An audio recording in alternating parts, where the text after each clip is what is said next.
të mund të them ku është Berisha aktualisht, ai ndodhet në avion, as në Bruksel, as në Tiranë, po pikërisht në avionin e kthimit për në Tiranë. Megjithatë, kur Brukseli vjen në Tiranë, Berisha shkon në Bruksel.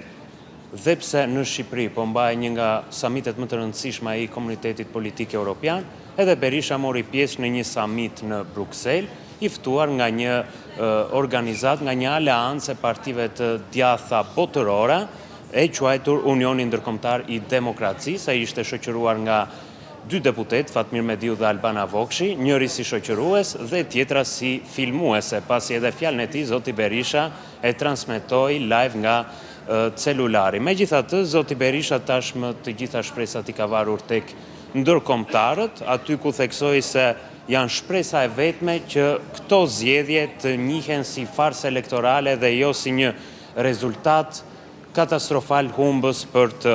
Megjithatë, ai ishte i ftuar prej kohësh në këtë, le ta themi, në këtë forum apo summit nga partitë e djatha botërore, pjesë e cilave është edhe Partia Demokratike, edhe pse planet nuk i dolën ashtu siç parashikonte ai. Ai parashikonte që udhëtimin e parë drejt Brukselit ta kishte si kryeministër, por jo.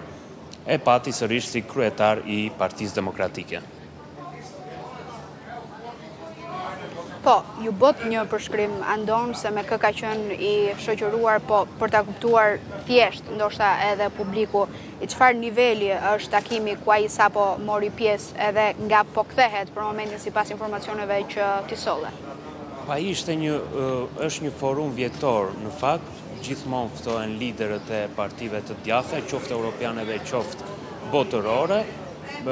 Mos gaboj, Sali Berisha nuk ka marrë pjesë asnjëherë në këtë forum, kësaj radhe ka marrë pjesë, madje ai proklamoi se ka takuar 10 lider botëror, edhe pse liderët europian ditën e sotshme kanë qenë në Tiranë dhe jo në Bruksel, dhe e vetmja foto që ka publikuar zoti Berisha me sa i përket në rrugë zyrtare është një takim me Stephen Harper, i cili është ish kryeministër i Kanadas dhe ishte ai që e ftoi zotin Berisha për shkak se udhëheq është kryetar i këtij unioni. Por ndërkohë që zoti Berisha pretendon dhe shpreson që zgjedhjet të mos njihen nga ndërkombëtarët, liderët e shteteve janë këtu dhe të gjithë pa përjashtim e kanë uruar kryeministrin e Shqipërisë Edi Rama për fitoren e mandatit 4.